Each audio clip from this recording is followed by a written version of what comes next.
5 வருடத்திற்கு பிறகு சூரியனும் செவ்வாயும் மகர ராசியில் சந்திக்க உள்ளனர். நெருப்பு கிரகமான சூரியன் மற்றும் செவ்வாய் சேர உள்ளனர். சூரிய பகவான் ஒரு செயலை செய்ய எண்ணத்தை கொடுப்பவராகவும், செவ்வாய் பகவான் அந்த செயலை செய்து முடிக்கக்கூடிய உத்வேகத்தை தரக்கூடியவராக இருப்பவர். இந்த 2 கிரகங்களின் சேர்க்கையால் மேஷம், ரிஷபம் உள்ளிட்ட ராசிகளுக்கு சுகப்பலன்கள் காத்திருக்கிறது. கிரகங்களின் பெயர்ச்சிகள். சூரிய பகவான் கடந்த ஜனவரி பிணைந்த செய்தி தனுசு ராசியில் இருந்து மகர ராசிக்கு பெயர்ச்சி ஆனார். மகர சங்கராந்தி வழங்கியுள்ள நிலையில் பிப்ரவரி 5ஆம் தேதி கிரகங்களின் தளபதியான செவ்வாய் பகவானும் மகர ராசிக்கு பெயர்ச்சியாக உள்ளார்.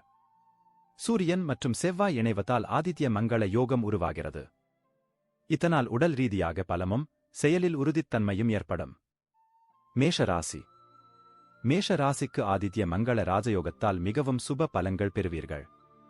உங்களின் தொழிலில் மகத்தான வெற்றியை பெற்றிடலாம். செல்வ நிலை உயர வாய்ப்புள்ளது. உத்தியோகத்தில் உள்ளவர்களுக்கு பதவி உயர்வுக்கான சாத்தியங்கள் உண்டு. தொழிலில் வெற்றி உண்டாகும். புதிய சாதனைகளை படைப்பீர்கள்.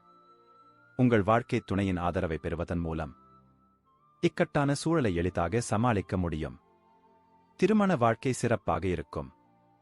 ரிஷபராசி. கல்வி பயிலக்கூடிய மாணவர்களுக்கு சாதகமான காலமாக இருக்கும். கல்வித்துறையில் மகத்தான வெற்றியை பெற்றிடலாம். ஆன்மீக செயல்களில் ஆர்வம் அதிகரிக்கும். குடும்பத்துடன் கோவில்களுக்கு சென்று வரக்கூடிய வாய்ப்பு உண்டாகும். சமூகத்தில் உங்களின் குரவமும் அந்தஸ்தும் உயரும். வியாபாரம் தொடர்பான விஷயங்களில் நல்ல லாபம் கிடைக்கும். ஆரோக்கியம் சிறப்பாக இருக்கும். சிம்மராசி. சிம்மராசி அதிபதியான சூரியனும் சந்திரனும் 6ஆம் இடமான கடன், நோய், எதிரி ஸ்தானத்தில் சஞ்சாரம் செய்ய உள்ளனர்.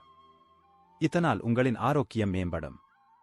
மாணவர்கள் தேர்வு, விளையாட்டுப் போட்டிகளில் சிறப்பான வெற்றியை பெற்றிடலாம். உத்தியோகத்தில் உள்ளவர்களுக்கு நல்ல பதவி உயர்வுக்கான வாய்ப்புகள் உண்டு. பிள்ளைகளின் செயல்பாடு மகிழ்ச்சியை தரும். பொன் பொருள் சேர்க்கை அதிகரிக்கும். கல்வி தொடர்பான விஷயங்களில் முன்னேற்றம் உண்டு.